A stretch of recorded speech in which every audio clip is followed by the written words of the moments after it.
He didn't say a word. He didn't need to. Yara looked up with mascara stray across her cheeks and whispered through tears. This is what you want, right? Her mic was still hot. The cameras were still rolling.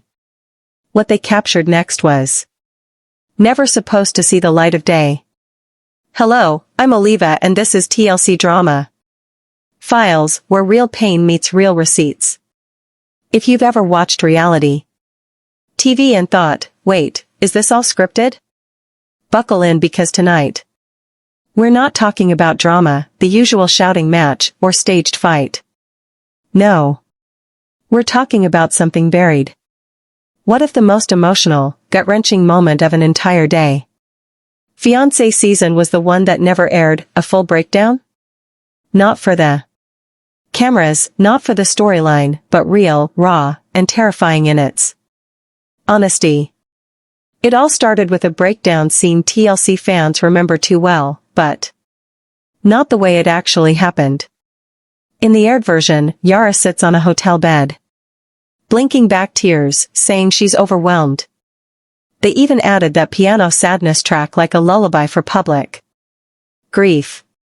But the raw mic audio that got leaked weeks later, a completely different energy. You hear a question that changes everything.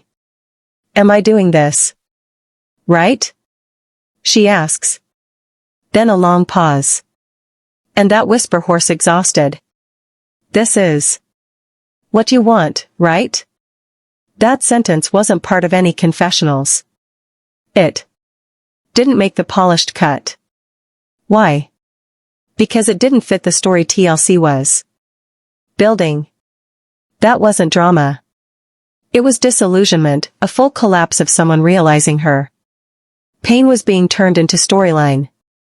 Now, here's where things get dark fast. Multiple crew insiders allegedly claimed the footage ran longer than it was supposed to. Audio didn't fade out like usual. Cameras didn't stop. One producer muttered to another, let her go through it. They meant the tears, the silence, the quiet cracking of someone breaking down while exhausted from hours of filming and postpartum stress. And Yara? She wasn't crying about Joy cheating. She was crying because she felt used. So, why didn't this air? That's where the deleted Instagram story comes in. Just a black screen. One broken heart emoji. It vanished in minutes. Fans who caught it knew this wasn't posturing. This was someone tapping out and then silence. No interviews, no statements, no cute tick talks to clean the image. Not from Yara, not from Joy, and definitely not from TLC. But fans weren't done. Neither were Reddit threads, YouTube channels, and TikTok analysts syncing timestamps and tracking confessional lighting to expose what never matched up. What did they erase? Because it wasn't about one tearful scene edited out for time. No. It was a decision, a deliberate one. And it makes you ask, who were they protecting? The answer lies just beneath a single jump cut that slipped past. Final review. And when fans spotted it, the real story got too loud to silence. The version we saw was clean, polished, and edited down to fit the runtime. It opened with Yara sighing, looking tired. Cue the sad music. And then nothing. A few tears, a little argument. Joy cracks a joke. Yara rolls her eyes. The scene cuts. End of episode montage plays. Roll credits. But what fans felt what really happened apparently looked nothing like that. In the leaked footage that never made the final cut, Yara doesn't just look tired. She looks crushed. There's no piano, no comfort. No soft fade-ins, just silence so heavy it feels like the room itself is holding its breath. Her voice shakes, her hands tremble as she clutches the edge of the bed like she's anchoring herself to something real. She says she can't fake it anymore. Now contrast that with what TLC aired.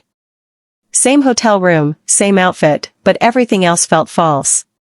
The breakdown becomes a stepping stone in a plotline, not a moment experienced by a real person. The lighting gets warmer. The dialogue tighter, her tears cut clean, no sobs, no breathing gaps, even that subtle eye twitch. The kind someone makes when they're holding back everything just to hold it together. Gone. What we did get instead, B-roll of Joy sipping a drink in the next scene.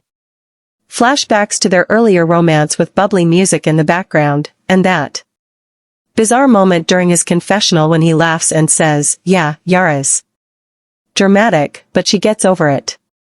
Delivered with a shrug that got me half to death. That response, it wouldn't have landed the same if we'd seen what actually happened minutes earlier.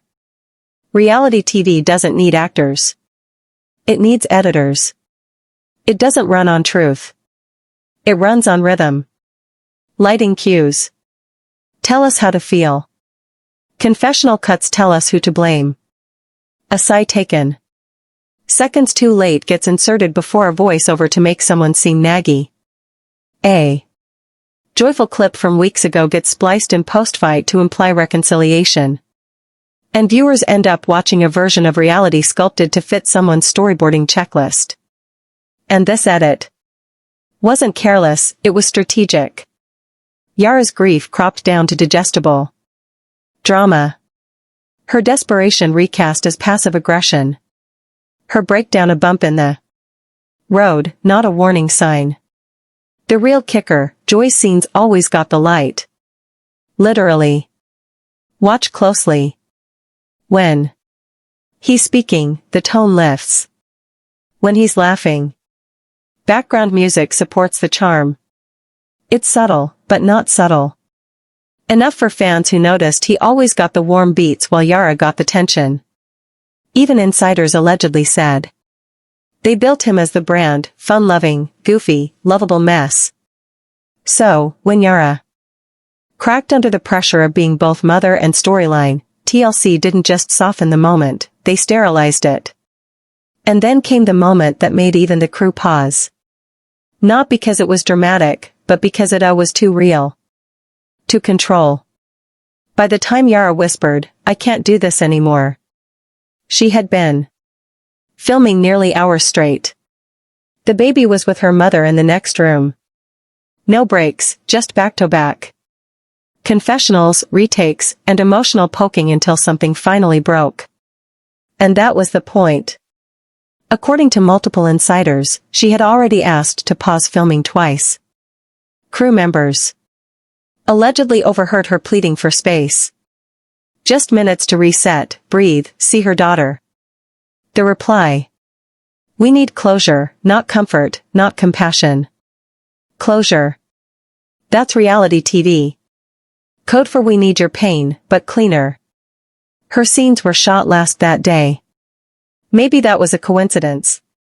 Or maybe it was intentional, saving the emotional breakdown for a time when she'd be too tired to fight the script. The more fragile she looked, the easier it was to shape reactions on camera. And this wasn't new. A pattern had already started forming. Yara's tough moments. Edited down, made sharp, cold. Her frustration with Joy, packaged as overreaction, her exhaustion scored with eye rolls and sarcastic voiceovers. By contrast, Joy's faults, lateness, bar hopping, vague DMs were handled like boyish mischief. Oh, that's just Joy being Joy. Easy laughs, warm. Confessional light, Cliff hers where he always got a punchline. Meanwhile, Yara came off high maintenance when she was barely holding it together. She wasn't allowed to be tired, annoyed, or confused. She was only allowed to be strong in the way producers wanted. Confessional ready, tearful on cue, but dignified, never messy. Real emotion wasn't the goal. The right kind of emotion was. And when the wrong emotion came out, the story bent around it. Insiders allege that producers would risk the same question in confessionals. 4, 5 times in a row. Not to get a better answer, but to push someone into frustration. Then use that one crack in tone to tell an entirely different story. Yara wanted to reflect. What they wanted was a reaction. Say it again, but shorter, more frustrated. Think of the moment from yesterday. Louder this time. Then there was the rehearsal. That's right. One source claimed Yara was asked to re-enter a scene where she was crying. Just to walk in slower and give them a more dramatic pause. The original wasn't usable. Apparently, she didn't cry the right way. Do you feel how messed up this is? It gets worse. Mid-season, a producer allegedly got reprimanded. Not for being insensitive, but for shooting a scene too honestly. The raw footage caught too much. Yara asking if this was what they wanted. A sentence that disappeared entirely from the aired version. No transcript, no reaction. Shot. Scrubbed like it never happened. But Sharpied fans noticed something strange between confessionals. A weird cut. Yara's shirt slightly different. The lighting off. 1 second of her mouth something. Then static glitch. Freeze frame. Enhance. Boom. It wasn't the version they aired. It was a piece of something real. Something they desperately didn't want seen. Allegedly, the edit notes from that week read, "Do not show this exchange. Confuses audience framing. Keep joy clean. Clean." The word tells on itself because it wasn't about telling the truth. It was about telling a version of the truth scripted to help Joy stay likable, which naturally meant stripping Yara of context. Humanity got smoothed out in post. Her breakdown became storyline wallpaper. Why would a producer suddenly be told, "Don't make Joy look bad"? What were they trying to hide? At first, fans didn't question the story. They laughed when Joy joked about guys' nights, rolled their eyes when Yara sighed again in confessionals, and clicked play every week, expecting more of the same back and forth banter. But something started feeling off. It began with her eyes. Yara wasn't rolling them anymore. She was avoiding contact altogether. The warmth was gone. Her smiles looked glued on, like she was performing happiness in scenes that felt anything but happy. Reddit caught it. First clips began circulating, stitched together by fans scrolling through freeze frames, matching timestamps across Yara's IG stories and episode runtimes.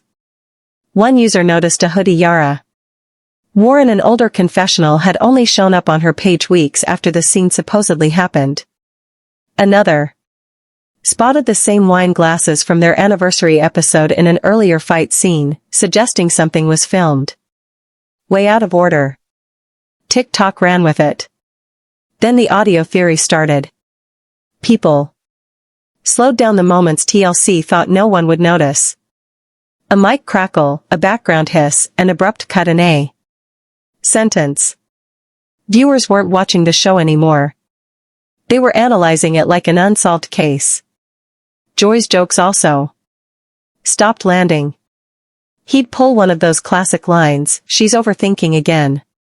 But instead of laughs, the comments were filled with, "She looks done." That laugh was forced.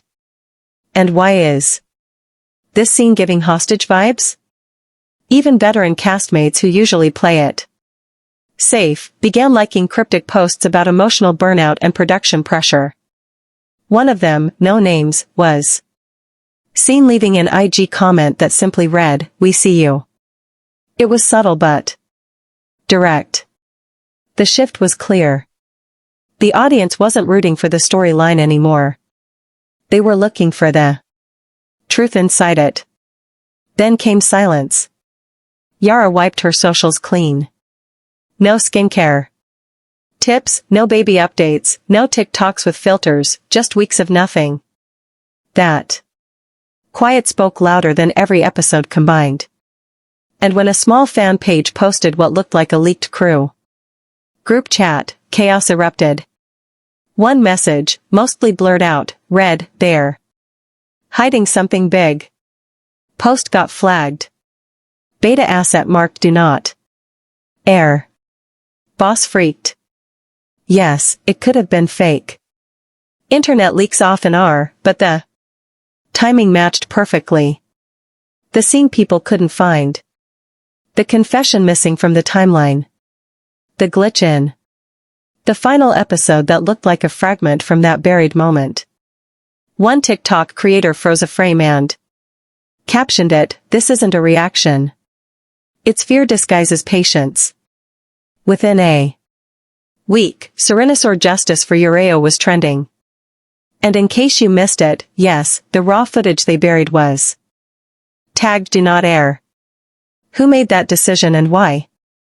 Reality TV makes it look like you're watching life as it happens. But what you're really seeing is a story built, bent, and backed by contract. Cast members don't just sign away their image. They hand over entire pieces of their lives. Hours of interactions taped and clipped down to seconds of screen time.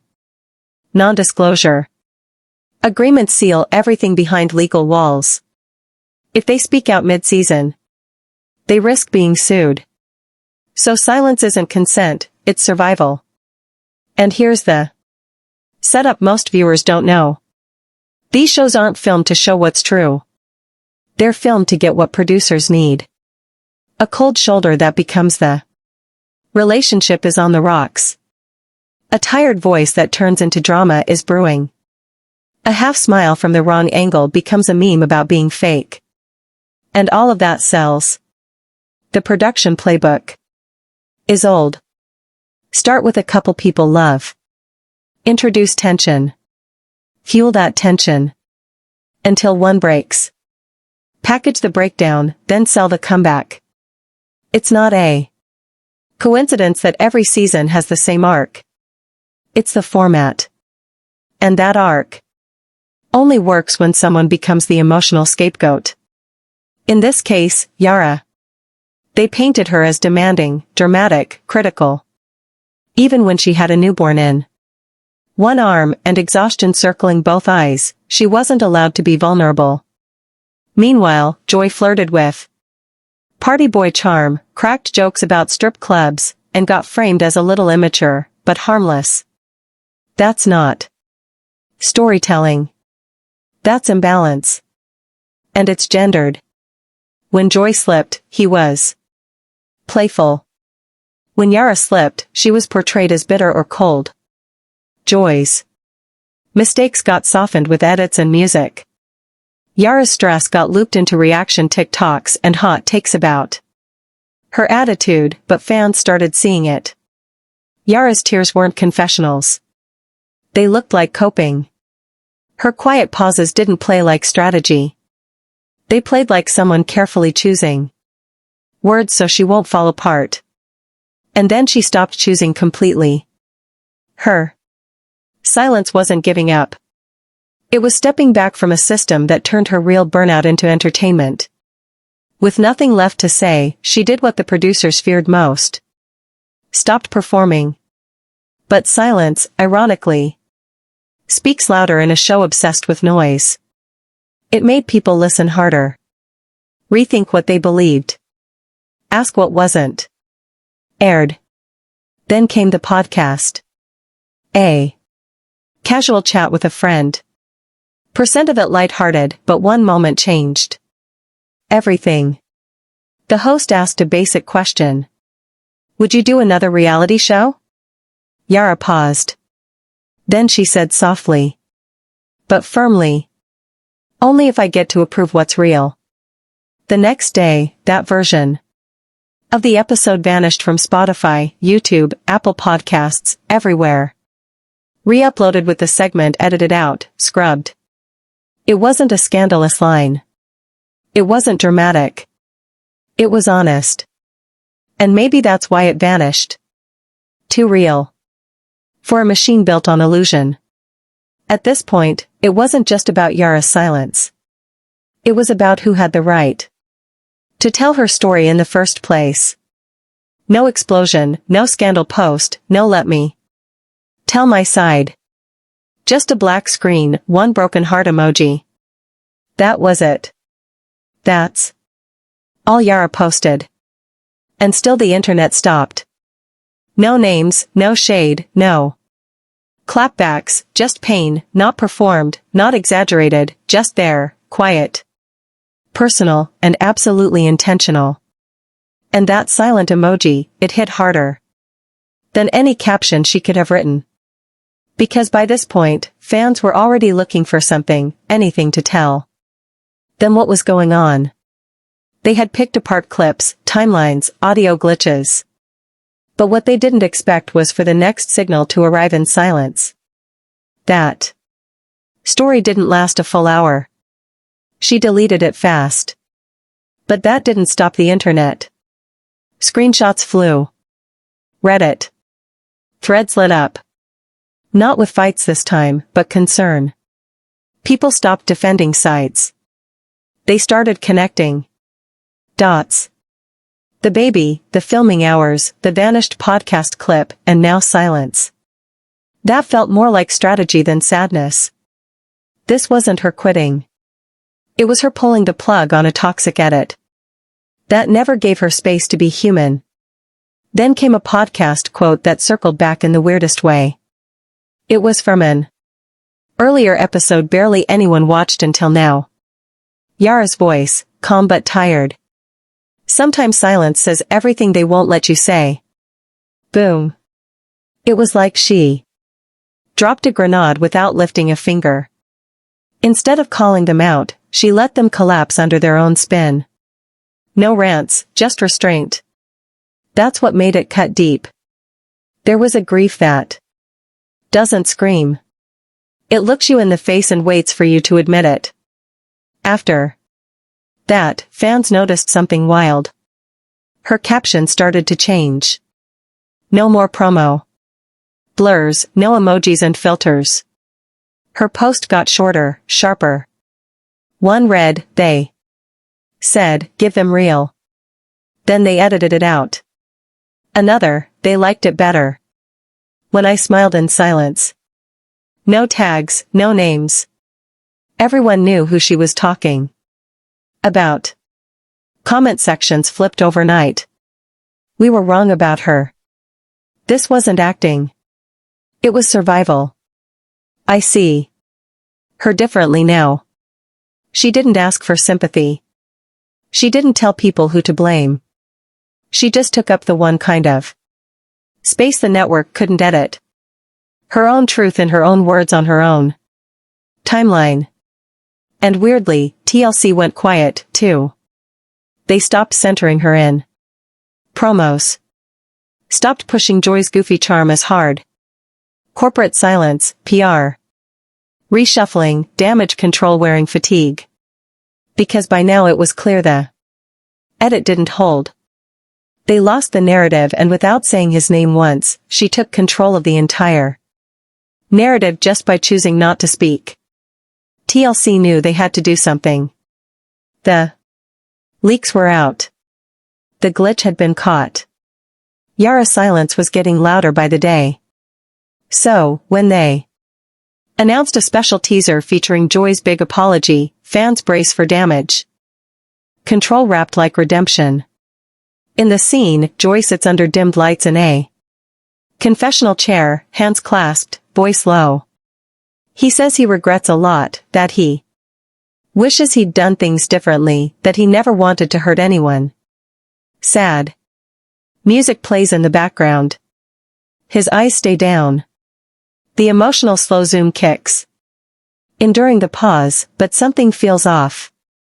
The lighting, the angles, the wardrobe.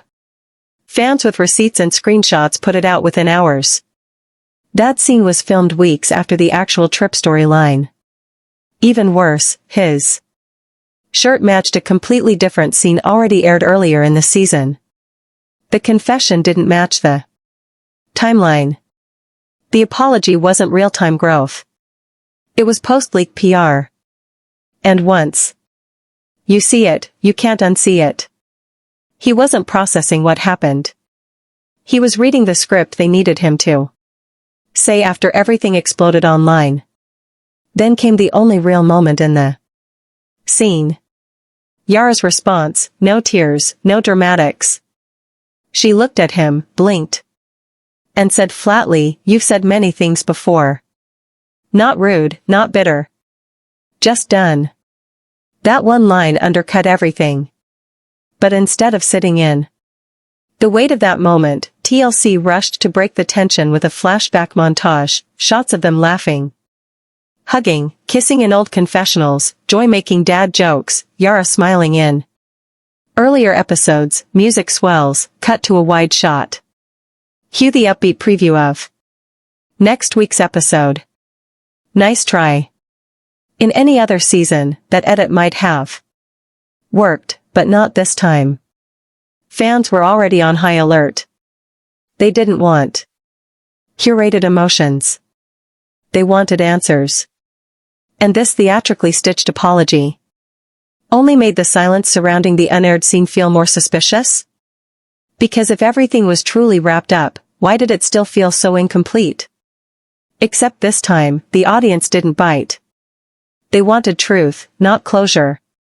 Served through edits. The final episode dropped like a PR-approved bomb. Wrapped tight, branded with resolution. On the surface, everything was exactly how TLC wanted you to feel. Joy gave his neat little apology. Nothing too specific, just vague sadness paired with heavily cued regret. Yara accepted it kind of. She didn't smile the way they probably hoped. She nodded, said, "Thank you." Fixed her ponytail mid-scene. Viewers were supposed to watch that and think, well, at least they're trying. But something felt wrong. The real tension had vanished too fast, too neatly. It played like a conclusion that skipped the climax. Yara looked calm. Too calm. Not the kind of calm that comes after healing. More like the kind that shows up when someone's emotionally cashed out. Her voice didn't waver. She stared forward, not at him. Her sentences were clipped well-paced and her body barely moved. At first, it looked like indifference. On second watch, fans called it survival mode.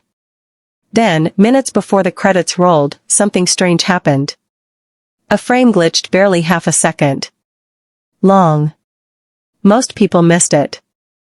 But someone on TikTok didn't. They paused, zoomed in, cropped it. What they froze was a confessional. Bright white lighting, not the soft-toned interview backdrop TLC had used for Yara all season, but something colder, sharper. She looked dead into the camera, mid-sentence, mouth open. Her brows weren't furrowed. This wasn't emotion through frustration. This was pure intensity. You could see the red beneath her eyes. Either she'd been crying or she hadn't slept, or both. And most importantly, you could see she wasn't reading off what we've come to know as the approved narrative. In the audio slowed down, there was one word or part of one. Fans heard they and then the feed cut. Not they went, not they said, not they filmed, just they. And a jarring skip to the next shot. On its own, it could have been a miscut. But for fans who had been tracking every missing timeline, every re-recorded segment, every facial expression wiped from sense, this wasn't random. Was it the missing confessional? The one allegedly filmed the night everything fell apart? The one sources claimed showed Yara not spiraling into hurt, but waking up to the idea she was being used, cornered, and filmed through it anyway? We'll never know because they cut it. And that's the theory that now won't die. Not because it's scandalous, but because the silence around it is too precise. This glitch became the final crack in a glass house already leaking. Fans on Reddit began syncing every episode's confessional side by side. Outfit match off, lighting match off. In one confessional, her necklace swings to the right. In another, supposedly from the same day, it's completely gone. One scene has her hair slicked back. Another filmed before it had the hairstyle from 3 episodes later. By the 5th side-by-side TikTok breakdown, there was no question left in anyone's mind. These scenes were stitched like a patchwork lie. Then came something even more revealing. A former production assistant made a now-deleted comment on a private thread. The scene everyone's talking about, it was marked unsafe for final edit. That phrase wasn't a safety warning. It meant something else entirely, emotionally, legally, publicly. It was never going to air because this wasn't an editing mistake. It was a choice. Fans started repeating a new question. Why did that version scare producers? Was it because of what Yara said or because of who she called out? Did she name names? Break the NDA? In real time? Did she accuse someone of pushing her when she was too tired to answer clearly? Or did she say the line that would ruin the illusion completely? This isn't my story anymore. This is yours. An anonymous email from a source claiming connections in post-production said that line or something close to it was the moment execs realized the narrative had gone too far off script. The source claimed there were frantic emails, asset vaults renamed, and a hard blog placed on anything beyond what they'd already rewritten in confessionals. And then there's that word they. That one frozen syllable from the glitch. It's become its own conspiracy. They could mean anyone. Producers, network heads, fixer editors, even TLC legal. But in that context, it didn't feel like a gossip story. It felt like a statement that got cut off before it could expose how control really works. Behind the scenes. Corporate protection always disguises itself as editing. That confessional didn't disappear for pacing. It vanished to preserve the brand.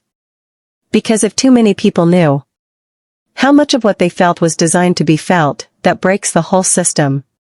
You stop watching with sympathy. You start watching with skepticism. And in a format built entirely on emotional investment, even doubt is dangerous. Which brings us back to Joy's apology. If it was real, why did it need to be built afterward? Why did it sit outside the timeline, out of order, trimmed, rehearsed? If Joy was apologizing, for what exactly? And how much of it are we not supposed to know? Reality TV sells itself as raw, unfiltered life. But it's not real. Not even close. It's not designed to reflect reality. It's designed to replace it with cleaner dialogue, better lighting, planned conflict, and easy-to-follow heartbreak. It's a machine. And like every machine, it runs on something. In this case, human emotion. Not honest emotion, not respectful storytelling, but farmed, manipulated, repeatable emotion. Here's how it works. You create a couple that feels relatable, a little messy, a little sweet, high engagement chemistry. Then you drop problems on them like plot armor, miscommunication, jealousy, trust issues. You push them to talk about it on camera. Whether the timing is right or not, then you edit each reaction to fit the structure. Your payoff views. Pain becomes plot. Frustration becomes content. Tears, if caught at the right angle, become marketing. In Joy and Yara's case, the formula almost worked too perfectly. They matched the roles. Him carefree and sarcastic, her exacting but poised. He made mistakes. She had boundaries. The show framed it as tension. The audience ate it up. But it wasn't tension the way a screenwriter writes it. It was exhaustion, hour. Filming days, emotional ambushes styled as interviews, post-BAB recovery wiped out by expectations to stay camera-ready and emotionally available, and behind that, the pressure to represent your country, your marriage, your child's image, all while the internet ranks your personality like a Netflix genre. What Yara figured out and why she went silent was something most people on these shows realized too late. She wasn't a person anymore. She was product. Package the drama. Trim the discomfort. Sell the drama again next week. That's the process. And the more she tried to speak within it, the more the edit turned her into something she didn't recognize. So, she stopped feeding the machine. Her silence didn't protect anyone else. It started to protect herself. But the machine didn't stop. That's the catch. You might quit the performance, but someone behind you is already stepping into the spotlight. Because here's what no one says out loud. Reality TV isn't interested in healing. It's in the harvesting business. Who's spiraling this season? Who will be framed as the joke? Who gets the redemption arc? Who ends up as the scapegoat? And with joy quietly slipping back into Instagram filters and brand deals and TLC freezing Yara out of its promos, fans began focusing on whispers about new cast drama. Another couple. Another rumored breakdown off camera. Similar red flags. Timelines not adding up. IG posts vanishing after episodes drop. And behind the scenes crew members liking cryptic comments under fan edits. Same playbook, different names. People should be outraged, but most aren't. Because the truth is, emotional exploitation works, not just for producers, but for viewers.